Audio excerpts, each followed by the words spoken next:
musim panen sawah.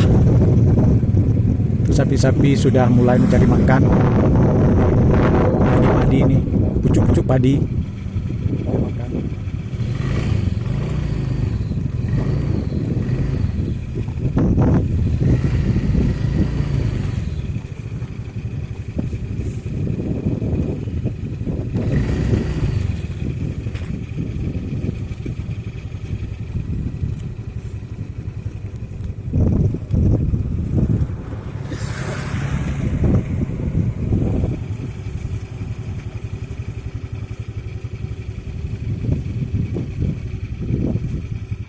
Ketika musim panen tiba, setelah potong padi, sapi-sapi akan masuk ke sawah untuk memakan sisa-sisa daun padi yang muda.